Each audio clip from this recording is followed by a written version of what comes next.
संदर्भातली आहे। कारण सर्वसामान्यांना पुन्हा एकदा महागाईची झळ बसती आहे। घरगुती सिलेंडरच्या दरात वाढ झालेली आहे। घरगुती सिलेंडरच्या दरात 29 रुपयांची वाढ झाली। मुंबईमध्ये घरगुती सिलेंडरचे दर हे 941.50 रुपयांवर आहे। आजपासून नवीन दर लागू होत आहे, तर 3 महिन्यांमध्ये दुसऱ्यांदा घरगुती सिलेंडरच्या दरात ही वाढ झाली आहे। 3 महिन्यांमध्ये दुसऱ्यांदा घरगुती सिलेंडरच्या दरात वाढ झाली आहे, त्यामुळे आता निश्चितच नागरिकांमध्ये देखील नाराजी आपल्याला बघायला मिळते।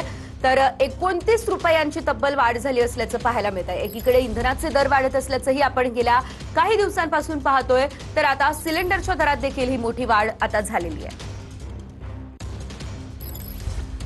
घरगुती सिलेंडर तब्बल 29 रुपयांनी आता महागलेला आहे।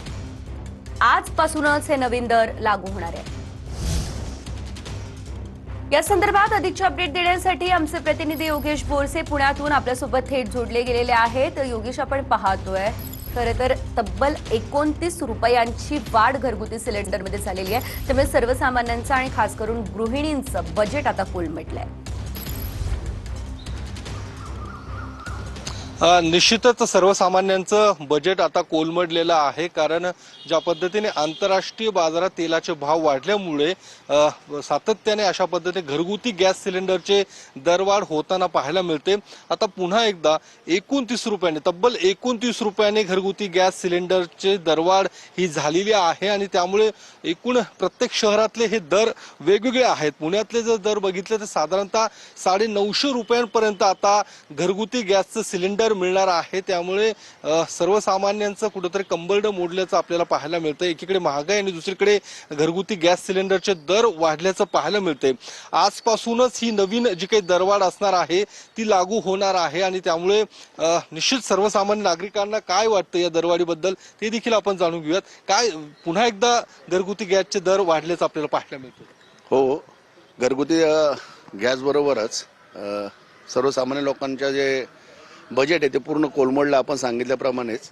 आणि सरकार नक्की काय करतं हेच कळत नाहीये। मध्यंतरी महागाई, नंतर युद्ध, नंतर परत महागाई, अशा चक्रामध्ये सर्वसामान्य माणूस भरडला जातोय।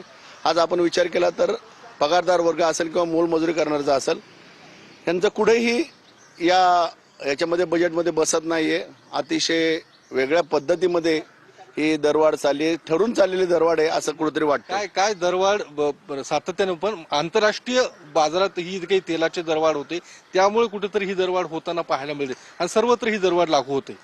नाही, ठीक आहे ना, आंतरराष्ट्रीय बाजारात तेलाची दरवाढ होती, परंतु सर्वसामान्य लोकांसाठी गॅसचं तरी कमीत कमी दरवाढ नाही करायला पाहिजे।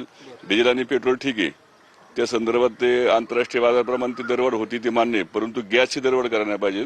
त्यामुळे अगदीच धन्यवाद तुम्ही दिलेल्या सर्व सविस्तर अपडेटसाठी।